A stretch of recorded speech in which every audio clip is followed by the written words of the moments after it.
Bienvenidos, guardianes de los secretos y exploradores de lo desconocido, a un nuevo viaje por los senderos del misterio.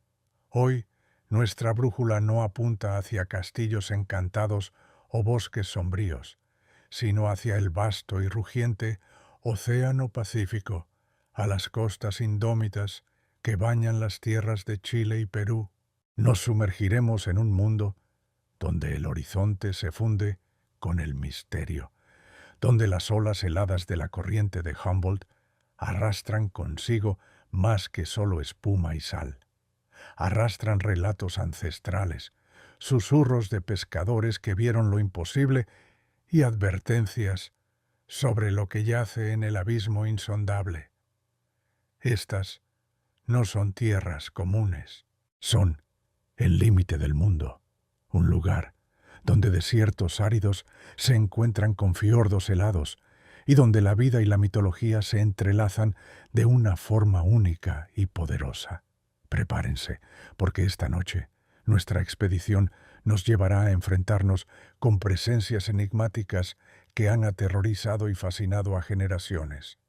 Navegaremos a bordo del espectral Caleuche, el buque fantasma de los brujos.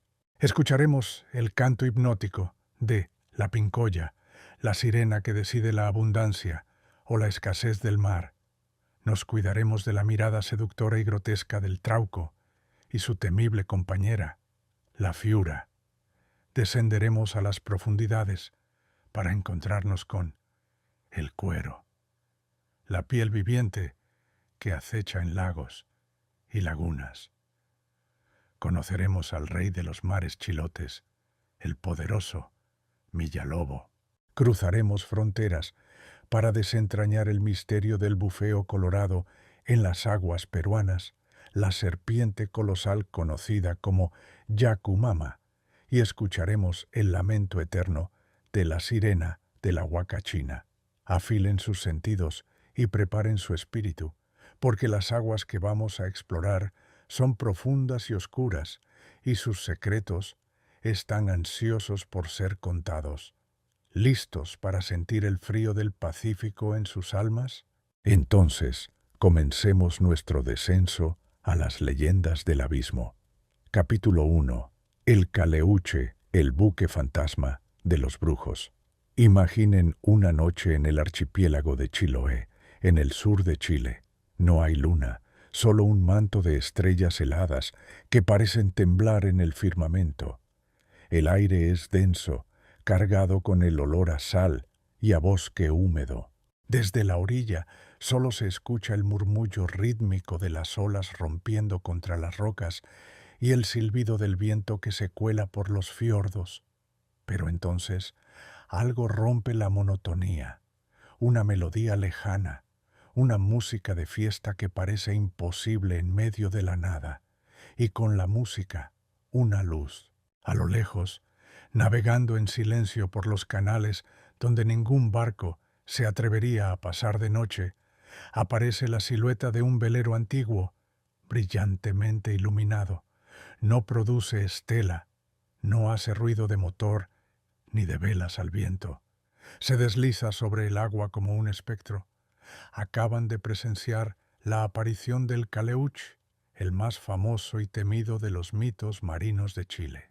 No es un simple barco fantasma, es el buque viviente de los brujos de Chiloé, un nexo entre el mundo de los vivos, los muertos y la magia.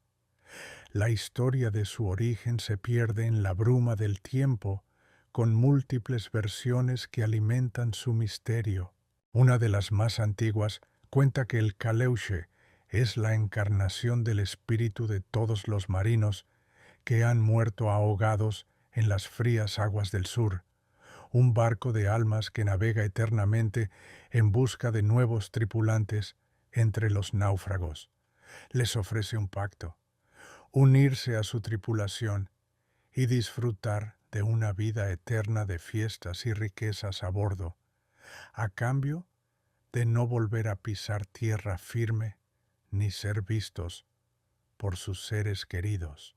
Otros relatos, sin embargo, le otorgan un origen mucho más siniestro. Afirman que el Caleuche fue creado por el Millalobo, el rey del mar, como un regalo para los brujos más poderosos de la isla. Sería su medio de transporte, su centro de operaciones y su prisión flotante. A bordo, los brujos celebran sus aquelarres, planean sus hechizos y comercian con los secretos del océano.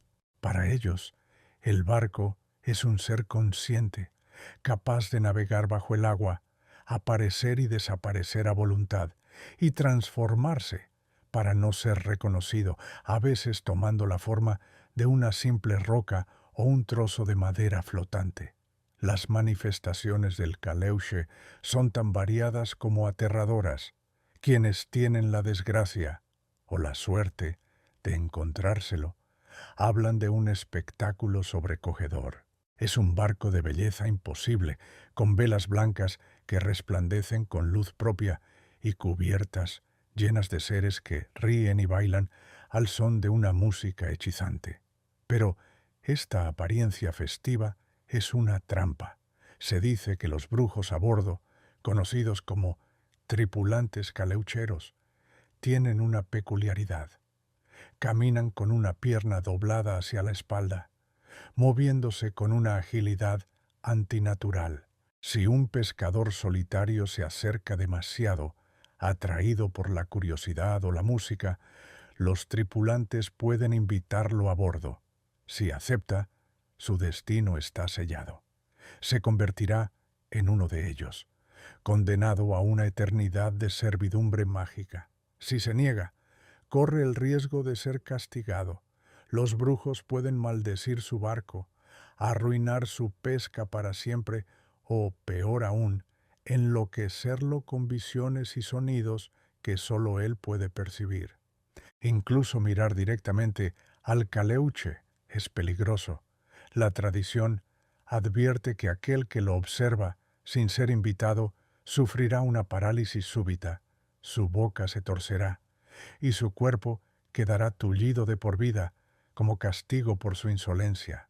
No mires la luz, niño, cuentan los ancianos de Chiloé, repitiendo la advertencia de sus abuelos. Si escuchas música en el mar de noche, tapa tus oídos y reza. El Caleuche anda buscando almas. Los viajeros aseguran haber visto luces inexplicables danzando sobre el agua en las noches de niebla, y los pescadores más viejos juran por sus vidas que han sentido la presencia del buque, un frío repentino en el aire y un silencio antinatural que lo precede todo.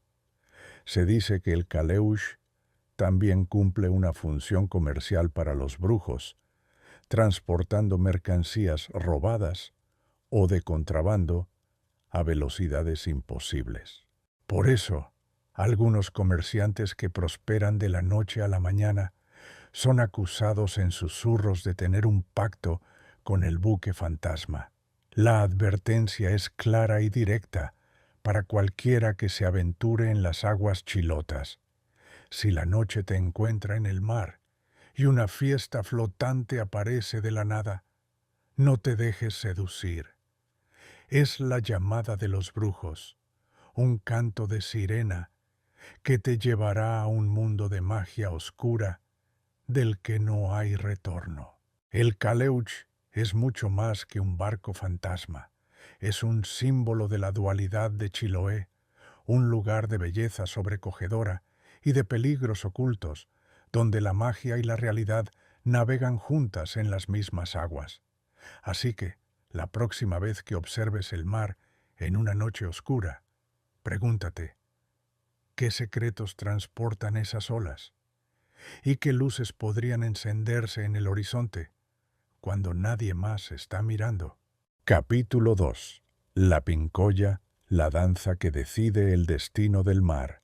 Dejemos por un momento el terror del barco fantasma y dirijámonos a las playas y roqueríos de la misma mitología chilota, donde habita un ser de una belleza tan cautivadora como su poder es absoluto.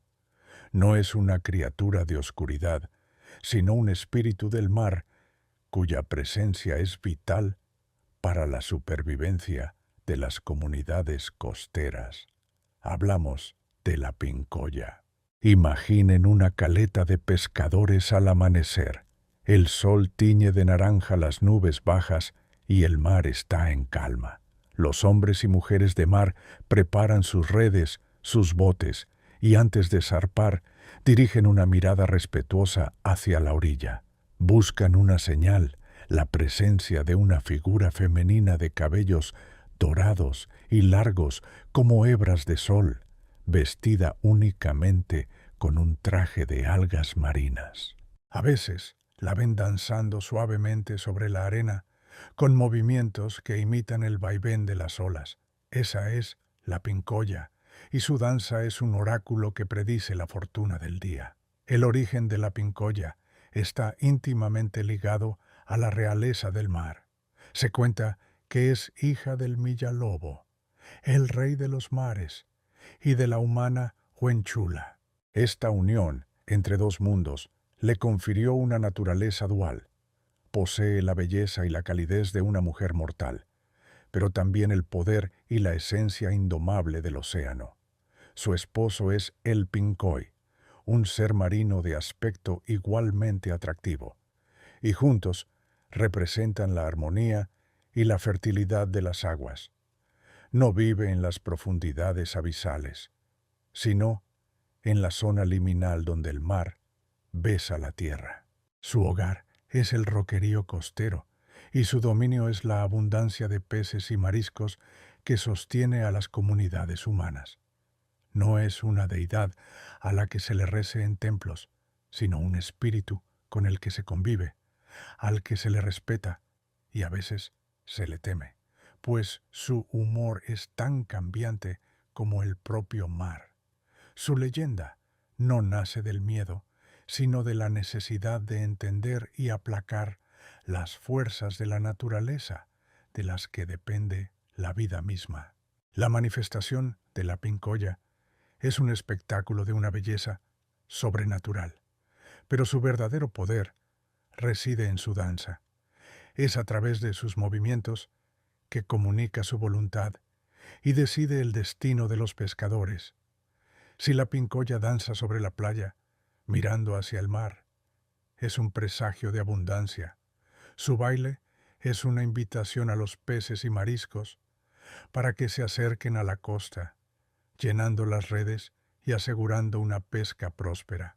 Los pescadores, al ver esta señal, se lanzan al mar con alegría y confianza, sabiendo que el océano será generoso. Sin embargo, si su danza se realiza de espaldas al mar, mirando hacia la tierra o las montañas, el presagio es funesto. Significa que está alejando a las criaturas marinas de esa zona, llevándolas a otros lugares. Será un día de redes vacías, de esfuerzo inútil y de escasez. Esta no es una maldición, sino una advertencia. La zona ha sido sobreexplotada y la pincoya está protegiendo el equilibrio del ecosistema, dándole tiempo para recuperarse. Quienes se encuentran con ella la describen como una mujer joven de una belleza indescriptible, a veces acompañada por su esposo, el Pincoy. Su canto, dicen, es tan melodioso como el sonido de las olas, y su presencia trae consigo una sensación de paz y vitalidad, pero también puede mostrar su enfado. Si los pescadores son avariciosos, pescan más de lo necesario o contaminan las aguas. La pincoya se entristece y abandona esas costas, llevándose consigo toda la vida marina y dejando tras de sí una estela de pobreza y desolación. Cuida el mar como cuidas a tu madre, dicen los ancianos pescadores, porque la pincoya todo lo ve. Esta no es solo una frase, es una ley no escrita que rige la vida en la costa. Se dice que para atraer el favor de la pincoya, las comunidades deben mantener la alegría, Las fiestas, la música y las risas en la orilla la complacen y la animan a bendecir las aguas con abundancia.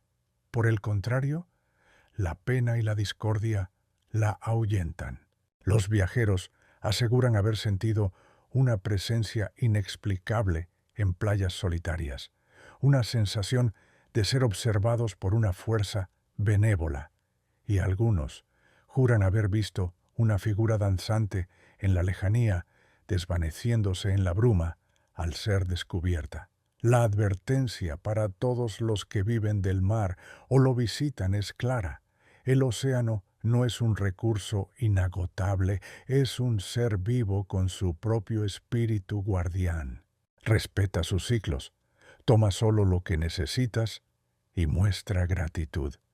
Ignorar estas reglas es ofender a la pincoya, y un pescador sin su favor es un hombre sin futuro. Ella también ayuda a los náufragos, guiando a los ahogados de buen corazón hasta el caleuche para que encuentren una nueva vida, mientras que abandona a los de mal corazón a su suerte. La pincoya encarna la profunda conexión ecológica y espiritual de los pueblos costeros con su entorno. No es solo un mito, es una filosofía de vida, un recordatorio poético de que la generosidad de la naturaleza depende directamente del respeto que le mostremos. Así que, si alguna vez caminas por una playa solitaria del sur de Chile y te parece ver una silueta danzando frente a las olas, no te asustes. Quizás estés presenciando el ritual sagrado que mantiene el equilibrio del mundo. ¿Será solo el juego de la luz sobre la niebla o el espíritu del mar decidiendo el destino de los hombres? Capítulo 3. El Trauco, el señor oscuro de los bosques de Chiloé. Dejamos la orilla del mar y nos adentramos unos metros en la tierra firme de Chiloé, pero no abandonamos el dominio de su mitología. Nos internamos en el bosque siempre verde, un laberinto de árboles nativos, como el coigüe y el alerce, cubiertos de musgo y helechos, que gotean una humedad perpetua. El aire aquí es más denso, el silencio más profundo, roto solo por el crujido de las ramas bajo los pies y el canto lejano de un chucao. Es, en este entorno, umbrío y sofocante, donde los padres advierten a sus hijas que no se aventuren solas, porque entre las sombras, apoyado en el tronco de un árbol, puede estar esperando una de las criaturas más temidas y repulsivas de la isla, el trauco. No se dejen engañar por su nombre, que puede sonar imponente. El trauco es un ser pequeño, un enano deforme que apenas alcanza el metro de altura. Su rostro es feo y desagradable.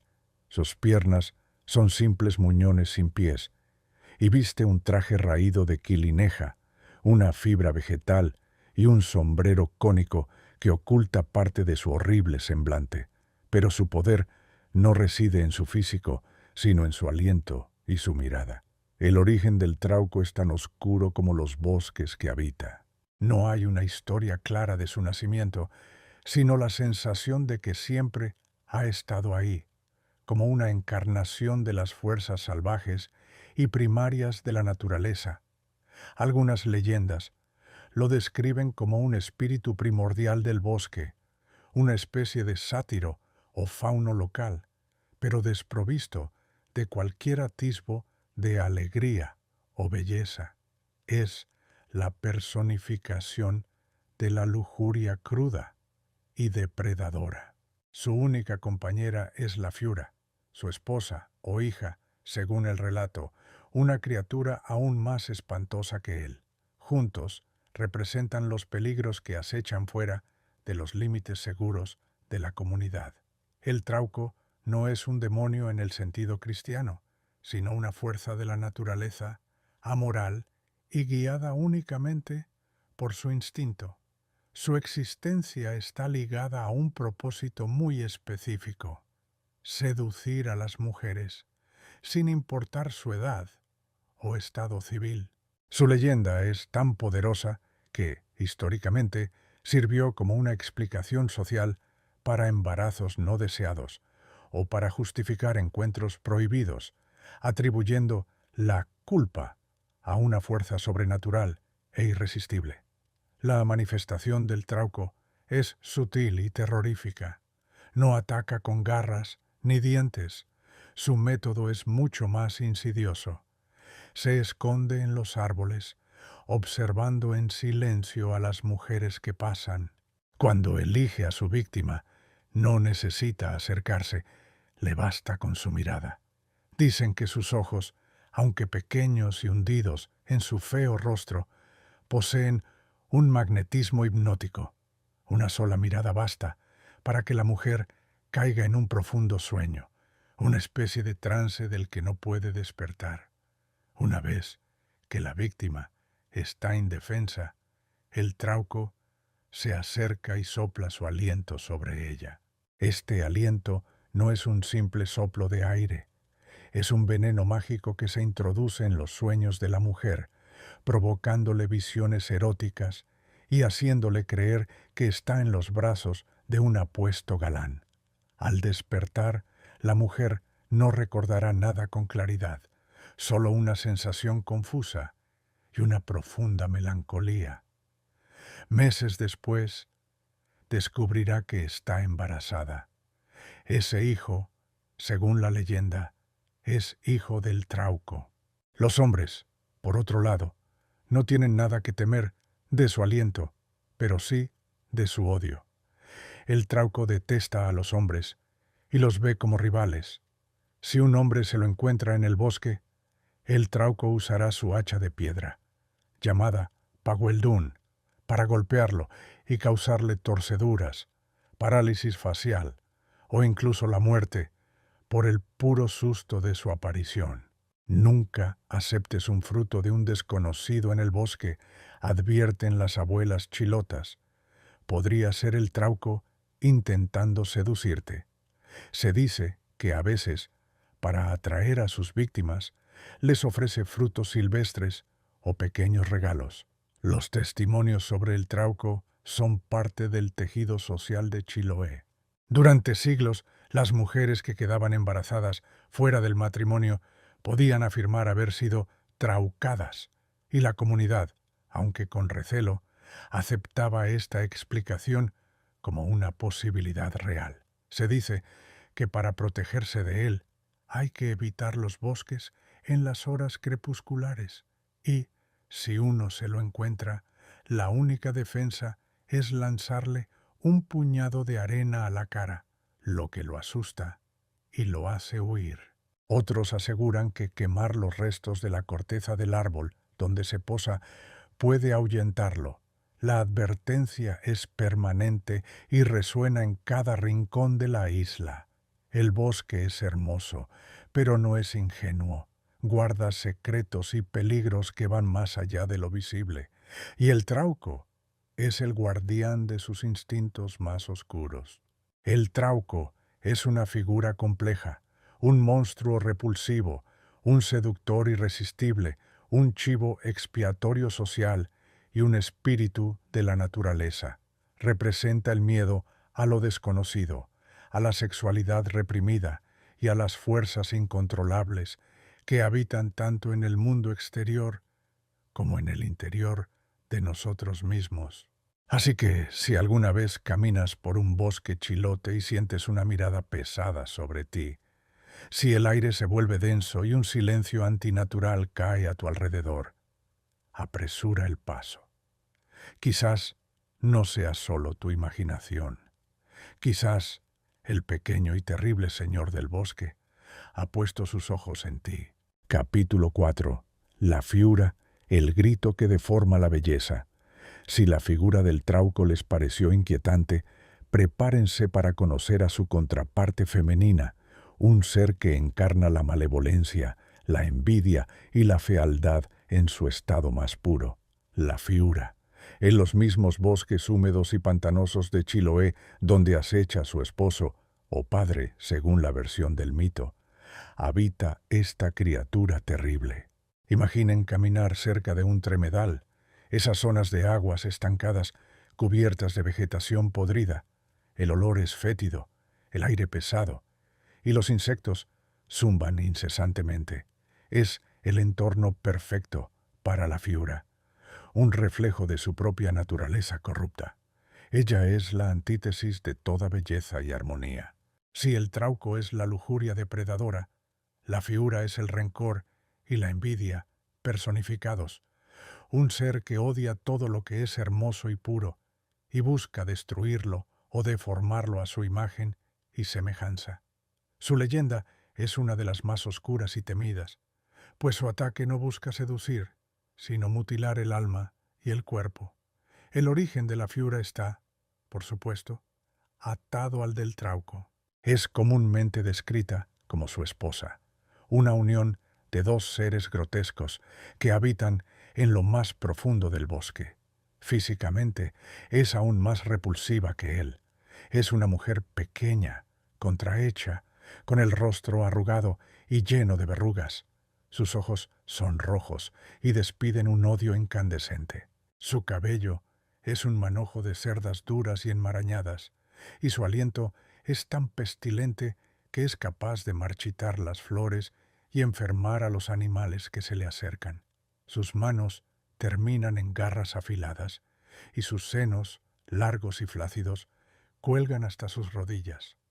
A diferencia del trauco, que posee un poder de seducción magnético, a pesar de su fealdad, la Fiura no tiene ninguna cualidad redentora. Es pura malicia. Su existencia parece tener un único propósito: castigar la belleza, la juventud y la virtud, especialmente en las mujeres, a quienes envidia con una ferocidad incontrolable. Es el espíritu de lo agrio, de lo resentido, la fuerza que busca nivelar todo hacia abajo, hacia la fealdad y la deformidad. La manifestación de la Fiura es directa y brutal. A diferencia del sigiloso trauco, ella no se esconde tanto. Se la puede encontrar cerca de pantanos y riachuelos, peinando su horrible cabellera con un peine de plata o cristal, un objeto de belleza incongruente que parece ser su único tesoro. Si una persona, hombre o mujer, tiene la mala fortuna de verla, la Fiura entra en un estado de furia. Se siente ofendida por la simple presencia de alguien que no comparte su fealdad. Su ataque principal es a través de su aliento y su grito. Lanza un grito agudo y penetrante y sopla su aliento fétido, conocido como el aire de Fiura o el vaho de la Fiura. Aquel que es alcanzado por este ataque sufre consecuencias terribles e irreversibles. Sus miembros se tuercen, sus huesos se dislocan, su rostro se contrae en una mueca permanente y su cuerpo queda tullido y deformado para siempre. La víctima no muere, sino que queda condenada a vivir con una apariencia monstruosa, un recordatorio viviente del poder de la envidia de la Fiura. Es especialmente cruel con las jóvenes hermosas y los hombres apuestos, a quienes ataca con un sadismo particular. A los animales que se cruzan en su camino, como el ganado, también los enferma y deforma, provocando la ruina de los campesinos. No te burles de la fealdad ajena, ni te enorgullezcas demasiado de tu propia belleza, advierten los mayores en Chiloé, pues podrías atraer la atención de la Fiura. Los testimonios de su existencia están ligados a enfermedades inexplicables y deformidades congénitas o súbitas.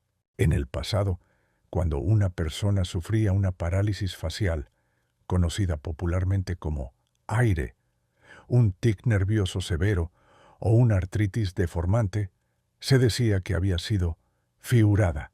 Se creía que había ofendido a la criatura, ya sea por mirarla, por burlarse de su fealdad o simplemente por existir, siendo demasiado agraciado. La única forma de intentar curar el mal de la fiura, según la tradición, era buscar a una machi, una chamán mapuche, para que realizara complejos rituales de sanación. La advertencia es un eco constante en la cultura chilota. La envidia es una fuerza poderosa y destructiva. La fiura es la encarnación de ese sentimiento, un monstruo que nos recuerda que la belleza física es frágil y que el odio puede dejar cicatrices mucho más profundas que cualquier herida. La fiura es más que un simple monstruo de pantano, es una lección moral sobre la vanidad, la envidia y la crueldad. Nos enseña que la verdadera fealdad no está en la apariencia física, sino en la malicia del corazón. Su leyenda es un recordatorio sombrío de que en los rincones más oscuros de la naturaleza y del alma humana existen fuerzas que no buscan más que corromper y destruir la luz. Así que, si alguna vez sientes una ráfaga de aire viciado en el bosque y escuchas un grito que te hiela la sangre, no te detengas a mirar. Corre y reza para que su aliento no te haya alcanzado. Capítulo 5. El cuero, la piel viviente de las aguas heladas. Ahora abandonamos los bosques y regresamos al agua, pero no al mar abierto, sino a las tranquilas y gélidas aguas de los lagos y lagunas de la Patagonia chilena, e incluso en algunas zonas de Argentina. Imaginen un lago patagónico al atardecer. La superficie es un espejo perfecto que refleja las cumbres nevadas de los Andes. El silencio es casi absoluto, sagrado. El agua es tan clara que se pueden ver las piedras del fondo cerca de la orilla, pero a pocos metros se vuelve de un azul oscuro, profundo, que sugiere profundidades insondables. Es en este escenario de belleza prístina donde acecha una de las criaturas más extrañas y aterradoras del bestiario sudamericano, el cuero. No tiene la forma de un dragón ni de una serpiente. Su apariencia es mucho más perturbadora. Es, literalmente, un cuero de vacuno extendido, pero vivo.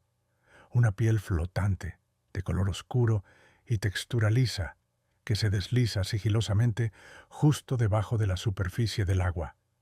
En sus bordes, en lugar de pelo, tiene unas garras afiladas como garfios, y en el centro, lo que parecen ser dos pares de ojos rojizos que se abren y cierran lentamente. Y en medio de esos ojos, una boca en forma de ventosa, lista para atacar. El origen de el cuero es un completo misterio, lo que aumenta su aura de terror primordial. No es hijo de ningún dios ni resultado de ninguna maldición conocida. Simplemente está ahí. Algunos criptozoólogos y folcloristas han intentado buscarle una explicación biológica, sugiriendo que podría ser una raya de agua dulce de tamaño descomunal, o quizás una especie desconocida de anfibio gigante cuya piel ancha y plana se asemeja a un cuero. Sin embargo, para los habitantes locales, la explicación es mucho más simple y aterradora. Es un monstruo, un depredador elemental que ha habitado esas aguas desde tiempos inmemoriales. Su leyenda se ha transmitido de generación en generación entre los pueblos originarios, como los mapuches y los tehuelches, quienes ya advertían sobre el peligro de bañarse en ciertas lagunas o ríos. No es una criatura con una mitología compleja, es un ser de pura depredación, un algo que vive en el fondo y que, de vez en cuando, sube a la superficie para alimentarse. Su existencia es una advertencia de que incluso los lugares más hermosos y serenos pueden ocultar un horror inimaginable. La manifestación del cuero es la pesadilla de cualquier nadador o pescador.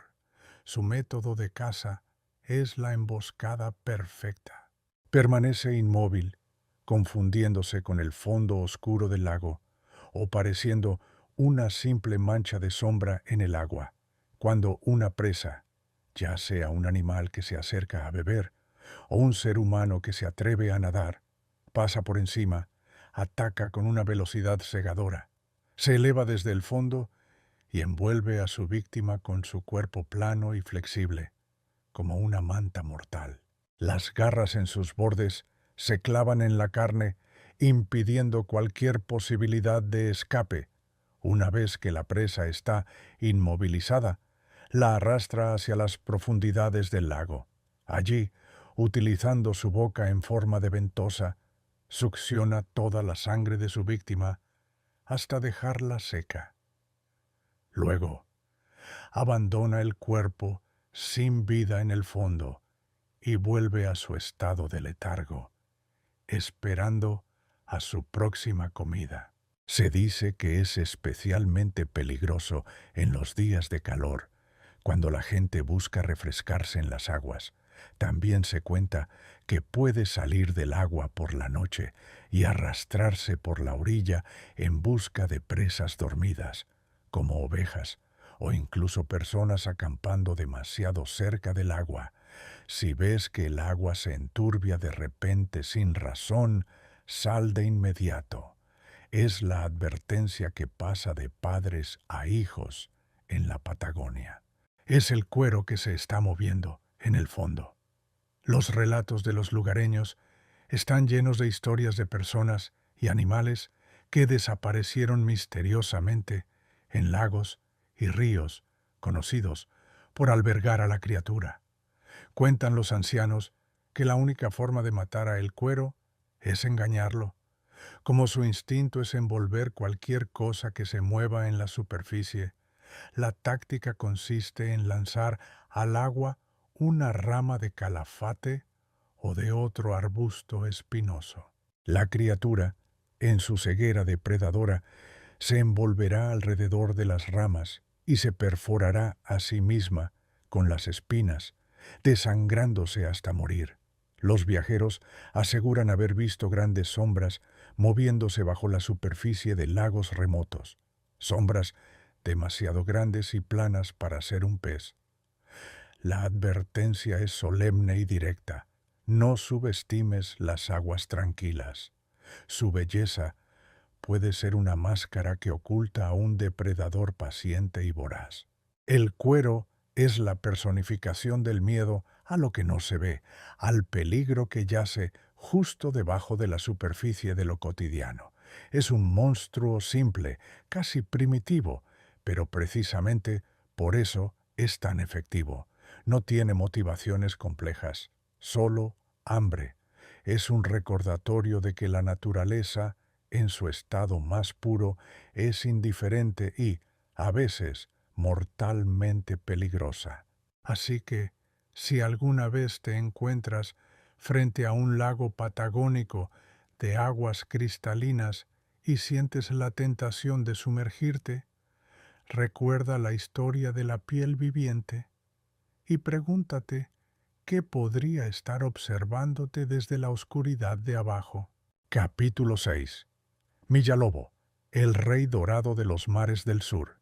Hemos hablado de los súbditos y de los monstruos que pueblan el universo mitológico de Chiloé, pero ha llegado el momento de conocer al soberano, al ser que ostenta el poder absoluto sobre todas las criaturas marinas, el origen de gran parte de la magia que impregna estas aguas. Les presento al Millalobo, el rey de los mares. Para encontrarlo, debemos sumergirnos en las profundidades más abismales del océano, más allá de donde llega la luz del sol.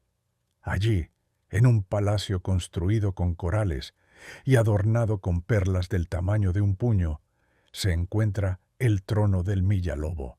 No es un monstruo deforme ni un espectro aterrador, es un ser de una majestuosidad imponente, una figura que fusiona lo humano y lo marino de una forma regia. Imaginen un tritón, pero de una magnificencia sin igual. De la cintura para arriba tiene el torso de un hombre, pero su piel y su largo cabello son de oro puro. De ahí su nombre, que en mapudungun significa lobo de oro. De la cintura para abajo, su cuerpo es el de un lobo marino, poderoso y ágil, que le permite moverse por su reino con una autoridad incontestable. La historia del origen del Milla-Lobo es una de amor prohibido y de una unión predestinada entre la tierra y el mar. Se cuenta que una mujer mapuche de gran belleza se enamoró de un lobo marino que la visitaba cada día en la playa. De su extraña y apasionada unión nació un niño con características de ambos mundos. Sin embargo, un hechicero local, al ver esta abominación contra natura, lanzó una maldición sobre él.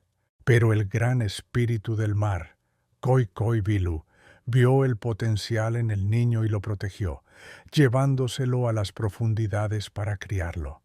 Allí, el niño creció hasta convertirse en el Milla-Lobo, y el espíritu del mar le otorgó el dominio total sobre todas las aguas y sus habitantes. Tomó por esposa a Huenchula, una joven pescadora que fue arrastrada al fondo del mar, y con ella tuvo 3 hijos: la Pincoya, la princesa que otorga la abundancia; el Pincoy, el príncipe que la acompaña; y la sirena Chilota, la seductora guardiana de los mares. El Milla-Lobo no es solo un rey, es el patriarca de la familia divina que rige el océano, el centro de todo el panteón marino de Chiloé. Las manifestaciones del Milla-Lobo son extremadamente raras. No es una criatura que se deje ver por simples mortales. Su existencia se revela a través de sus acciones y del comportamiento de sus súbditos. Él es quien delega las tareas a cada ser marino. Ordena a la Pincoya que fertilice o esterilice las aguas. Envía a sus ejércitos de lobos marinos a proteger ciertas zonas sagradas. Y es él quien comanda al Caleuche, el barco fantasma que utiliza como su buque personal y como el vehículo para sus brujos sirvientes. Cualquier evento marino de gran magnitud, desde una marea roja devastadora hasta una bonanza de pesca sin precedentes, es atribuido a una orden o a un estado de ánimo del Milla-Lobo. Quienes afirman haberlo visto, generalmente chamanes o brujos en trance, lo describen como un ser que irradia un poder abrumador, una autoridad que no admite discusión. Su voz, dicen, suena como el rugido de una ola gigante rompiendo contra un acantilado, y su mirada dorada puede ver a través del alma de cualquier ser, vivo o muerto. Es el juez supremo del mar, castiga a los humanos que contaminan sus dominios y premia a aquellos que muestran respeto y viven en armonía con el océano. El mar tiene memoria, y su memoria tiene un rey, susurran los pescadores más sabios. Cada pez que sacas, cada red que lanzas, es un tributo o una ofensa al Milla-Lobo. Se dice que los brujos de Chiloé deben rendirle pleitesía para obtener sus poderes. Viajan al fondo del mar, a veces a bordo del Caleuche, para presentarse en su corte y ofrecerle sacrificios a cambio de su favor. El Milla-Lobo les otorga el control sobre ciertos aspectos del mar, pero siempre a un alto precio. La advertencia implícita en su leyenda es la más grande de todas. El océano no es un caos sin ley. Es un reino organizado, con una jerarquía, un rey y unas reglas. Los humanos son solo visitantes en sus costas, y su supervivencia depende de la benevolencia de este monarca dorado y a veces caprichoso. Ignorar su poder es invitar a la catástrofe. El Millalobo es la pieza clave que une toda la mitología marina de Chiloé. Dándole un sentido y una estructura, es la respuesta a la pregunta de quién está detrás de todo, quién mueve los hilos de la magia en el océano. No es un monstruo que se pueda encontrar, sino una fuerza que se debe respetar, un concepto de orden divino en la inmensidad salvaje del mar. Así, mientras la pincoya danza y el caleuche navega, en el silencio abisal del océano, un rey de oro observa, gobierna y mantiene un equilibrio tan frágil como la marea, y su existencia nos recuerda que siempre hay algo más grande y más poderoso que nosotros. Capítulo 7. Yacumama, la serpiente madre de las aguas peruanas. Cruzamos la frontera hacia el norte, dejando atrás los fiordos helados de Chile, para adentrarnos en las cálidas y caudalosas aguas de la Amazonía peruana. Aquí, donde la selva es tan densa que la luz del sol apenas toca el suelo y los ríos son las únicas carreteras, el miedo adopta una nueva forma, una mucho más antigua y colosal. Prepárense para conocer a la Yacumama, la madre del agua. Imaginen navegar en una canoa por un recodo tranquilo del río Amazonas. El agua es marrón y turbia, ocultando por completo lo que hay debajo. El aire es húmedo y pesado, lleno de los sonidos de miles de insectos, aves y monos. De repente, el agua frente a ustedes comienza a agitarse violentamente. Remolinos gigantescos se forman de la nada y el río parece hervir. Luego, emergiendo lentamente de las profundidades, aparece una cabeza de serpiente, pero del tamaño de un automóvil, con ojos que brillan como faros y una boca capaz de tragarse un búfalo entero. Lo que ven es solo una pequeña parte de la Yacumama, una anaconda legendaria de un tamaño tan descomunal que se dice que su longitud puede alcanzar los 50 o 60 metros. El origen de la Yacumama se remonta a las cosmogonías más antiguas de los pueblos amazónicos. No es simplemente un animal gigante, sino un ser divino, un espíritu primigenio del agua. En muchas culturas indígenas, las serpientes, y en especial las anacondas, son vistas como seres sagrados, creadores y destructores, símbolos del ciclo de la vida y la muerte. La Yacumama es la encarnación suprema de este concepto. Es la madre de todas las criaturas acuáticas y su presencia garantiza la vida en los ríos. Sin embargo, también es una fuerza de destrucción implacable. Se dice que fue creada por los dioses al principio de los tiempos para dar forma a los ríos y lagos. Con su movimiento, cavó los cauces y creó las cochas, lagunas. Su poder es tan inmenso que puede provocar inundaciones, terremotos y tormentas con solo moverse. No es una criatura maligna en el sentido humano. Es una fuerza de la naturaleza, indiferente a la suerte de los pequeños seres que habitan en sus dominios, incluidos los humanos. Las manifestaciones de la Yacumama son aterradoras y cataclísmicas.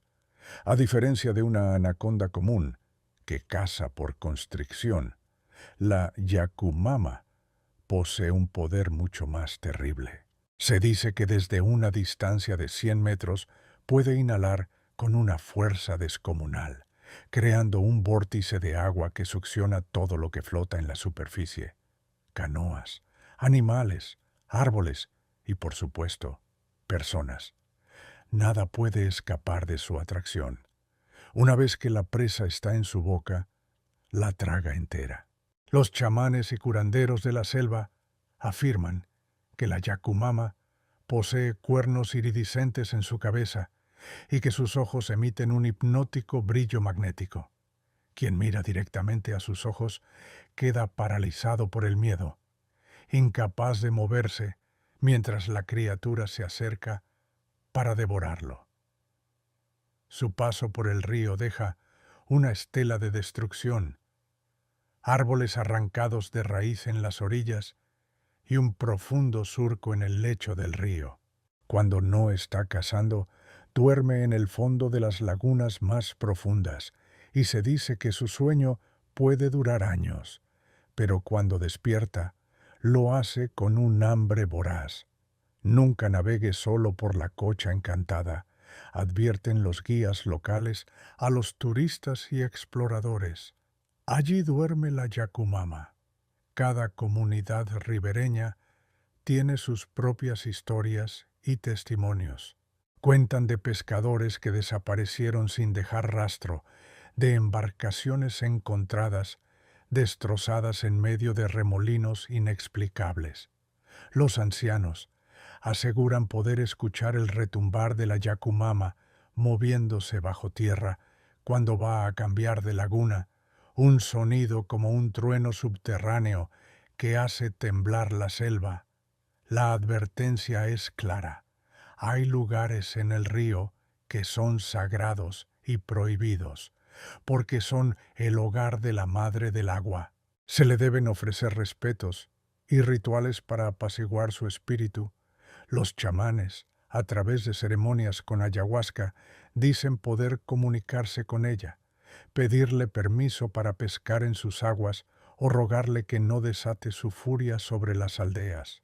La Yacumama es más que un criptido gigante, es el símbolo del poder sobrecogedor e incontrolable de la Amazonía. Representa la inmensidad del río, su capacidad para dar vida y para quitarla en un instante. Es un recordatorio de que en los lugares más salvajes del planeta, la humanidad no es la especie dominante. Así que, si alguna vez navegas por las aguas turbias del Amazonas y sientes que tu canoa es arrastrada por una fuerza invisible, reza para que solo sea una corriente fuerte, porque si es la Yacumama que ha despertado, ya es demasiado tarde. Capítulo 8. El bufeo colorado, el seductor de los ríos amazónicos. Continuamos en las misteriosas aguas de la Amazonía peruana, pero ahora nos encontramos con una leyenda que mezcla la belleza, la seducción y un peligro mucho más sutil y personal que el terror colosal de la Yacumama. Hablamos del bufeo colorado, conocido en la ciencia como el delfín rosado del río Amazonas, pero en el folclore es mucho más que un simple mamífero acuático. Es un ser mágico, un encantado, un cambiaformas. Imaginen una fiesta en una pequeña aldea a orillas del río. La música suena, la gente baila y bebe masato. De repente aparece un extraño. Es un hombre increíblemente apuesto, vestido elegantemente de blanco, con un sombrero de paja que nunca se quita. Es carismático, un bailarín excepcional, y tiene una labia que encandila a todas las mujeres. Nadie sabe de dónde vino, pero su encanto es irresistible. Este hombre misterioso es, en realidad, un bufeo colorado transformado, y no ha venido a la fiesta por casualidad. Ha venido a buscar a una víctima. El origen de esta leyenda está profundamente arraigado en la observación de este animal único. Los delfines rosados son criaturas inteligentes, sociales y a menudo curiosas con los humanos.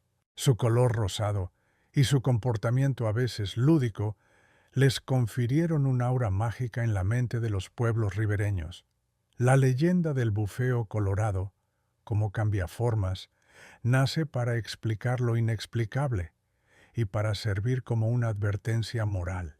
Se cuenta que los bufeos son una civilización submarina, una ciudad encantada llamada Bufeo Huasi. en el fondo de los ríos.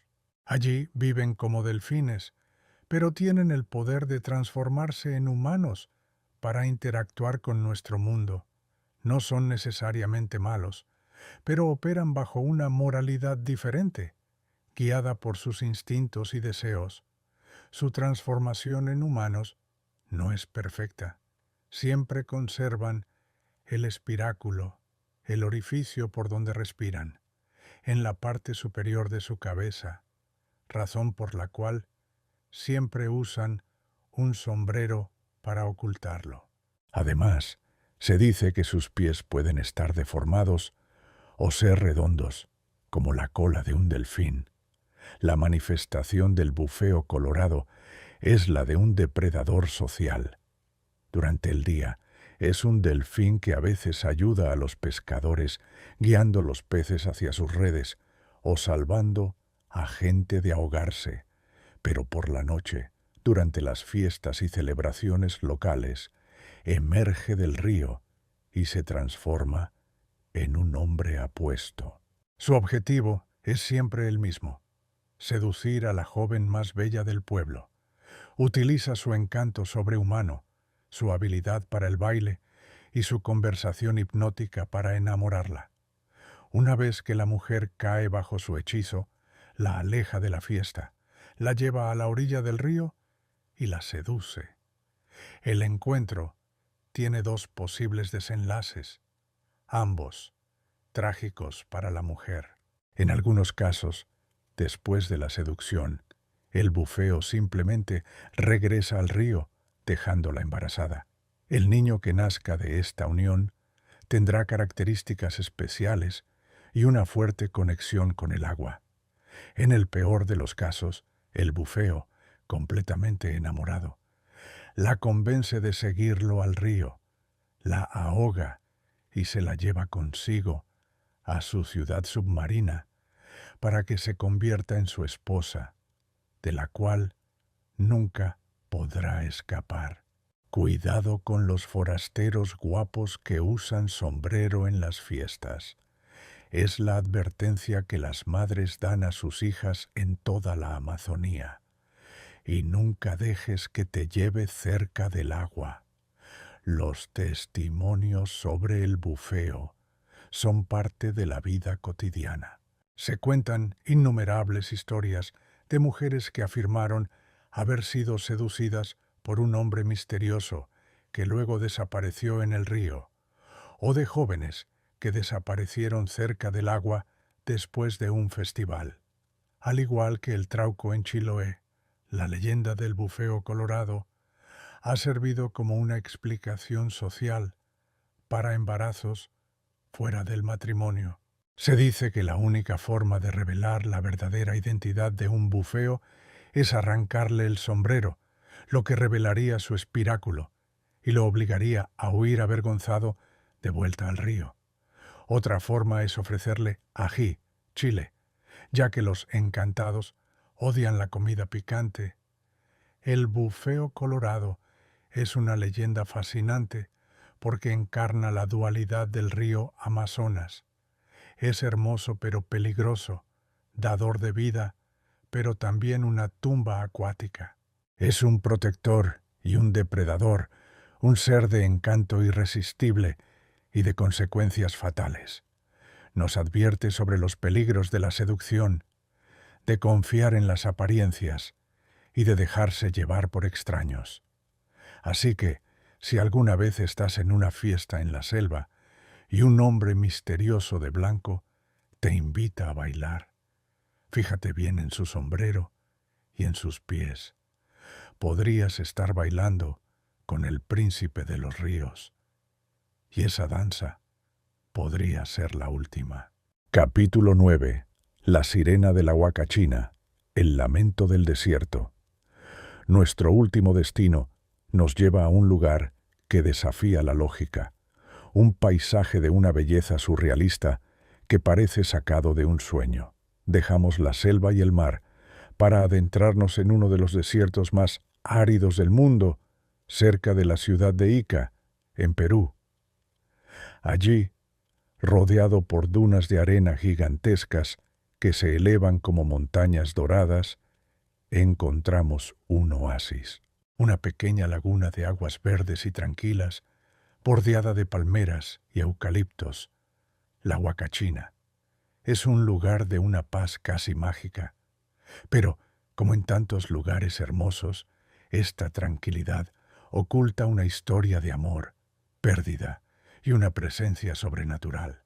Es el hogar de la sirena de la Huacachina. Imaginen la noche en el desierto.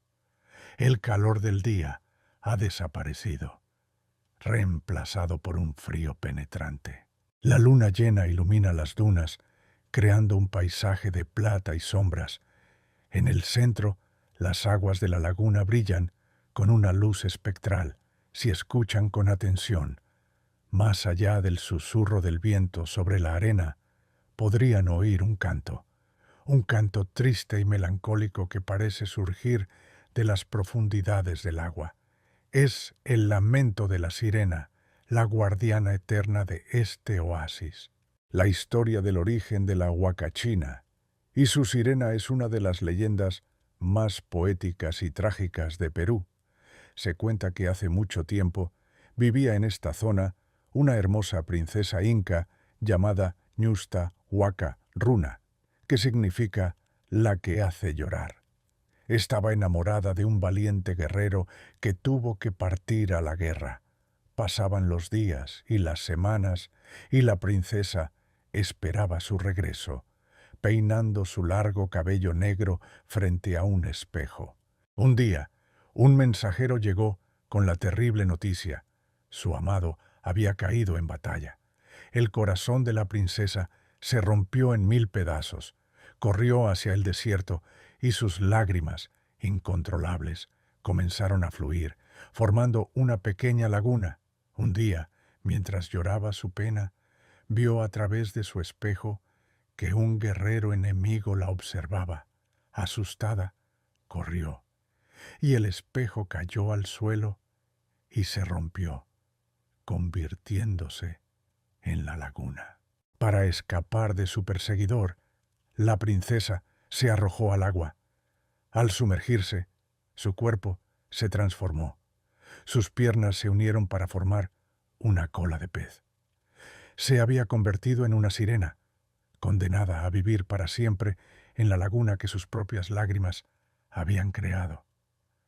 Las manifestaciones de la sirena son sutiles y melancólicas.